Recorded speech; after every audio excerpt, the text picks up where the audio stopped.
स्वरूप आत्मा को सिर्फ ठगने वाला हो।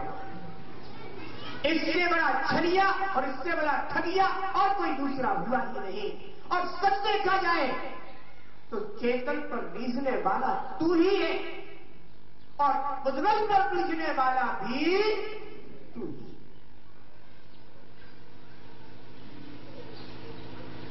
चेतन का सत्कार करो।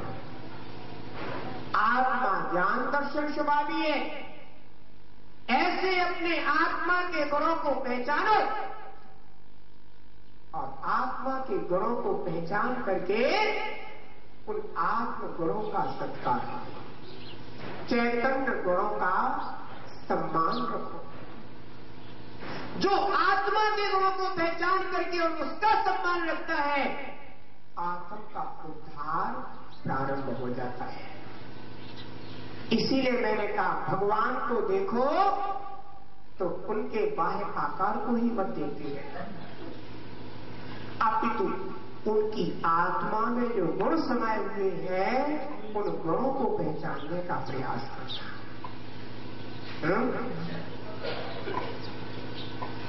चेतन का सत्कार करो, आत्म का उद्धार करो। चेतन का सत्कार करो, आत्मा का उद्धार तो तभी होगा जब तुम्हें रह रह करके अपने चैतन्य गुणों की स्मृति आए। अभी तो मंदिर में बैठते हो, परिवार याद आता है, घर याद आता है, और तुम्हारे लिए तुम जब घर में बैठे हो और फिर भी तुम्हें आत्मा और परमात्मा याद आने लग जाए, समझ लेना कि अब तुम सही रास्ते पर आ गए हो। तुम्हारा बुद्धि का मार्ग, ज्ञान का मार्ग तुम्हारा संयम हो गया है। इसलिए तुम्हें वो याद आता है जो तुम हो, वो याद नहीं आता जो तुम नहीं। ज्ञानी जीव को अपने आत्मा का बोध, अज्ञानी जीव को आत्मा के अलावा हर वस्तु का बोध हो सकता है। इसलिए ध्यान रखना है कि हमारे लिए अपने आत्मा का बोध बने। आत्मा का ज्ञान अगर किसी ने कराया है तो वो एकमात्र अरहंत परमात्मा है। अगर अरहंत परमात्मा ना हो तो ध्यान रखना कभी हमें अपने आत्मा का ज्ञान ही नहीं हो सकता। मैंने एक जगह पूछा, मैंने कहा कि तुम्हें अपने आत्मा का ज्ञान कैसे हुआ? बोले मुझे अपनी आत्मा से आत्मा का ज्ञान हुआ। मुझे अपनी आत्मा से आत्मा का ज्ञान हुआ।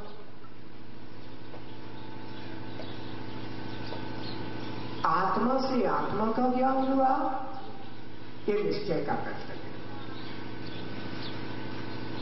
लेकिन तुम्हें आत्मा से आत्मा का ज्ञान होने के पहले कभी कोई जनवाणी का श्रवण हुआ कि नहीं हुआ?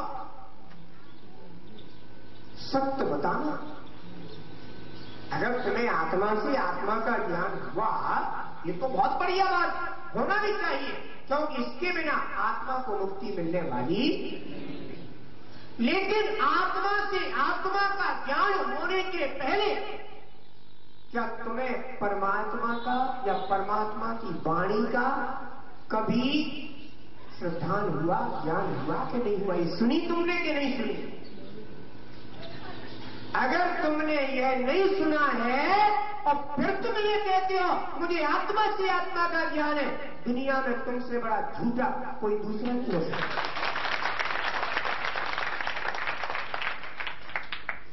क्यों? क्योंकि बिना परमात्मा की वाणी के हमें अपने आत्मा के स्वरूप का बोध हो ही नहीं सकता।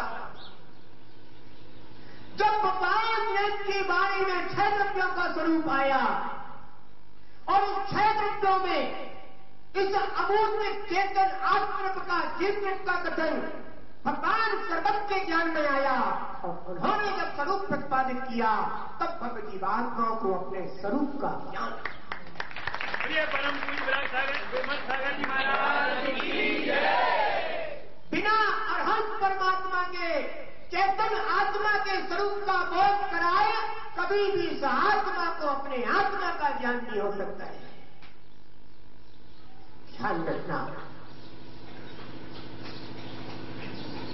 अगर आत्मा बिना परमात्मा के द्वारा चैतन्य आत्मा का बोध कराए, अगर आत्मा को आत्मा का ज्ञान होता तो मैं कहता हूं निगोधिया तो निगोध पर्याय से लोग चला जाता।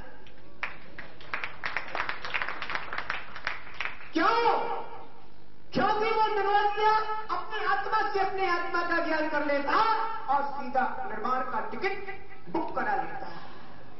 लेकिन ध्यान रखना, बिना परमात्मा का आश्रय करे निगोधिया तो दूर की बात है, अरे संगी पंचेंद्रिय जीवों का भी कोई भविष्य नहीं। सर्वज्ञ देव की वाणी को सुने बिना किसी भी संगी पंचेंद्रिय जीव का भी कोई भविष्य नहीं है। उनका भविष्य अंधकार में है, भले ही आत्मा में अनंत ज्ञान क्यों ना समाया हुआ हो। एक बात ध्यान रखना, परमात्मा ने आत्मा के स्वरूप को बताया।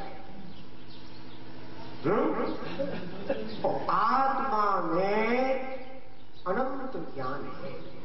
कितना ज्ञान है अपनी आत्मा में और तुमको कितना है?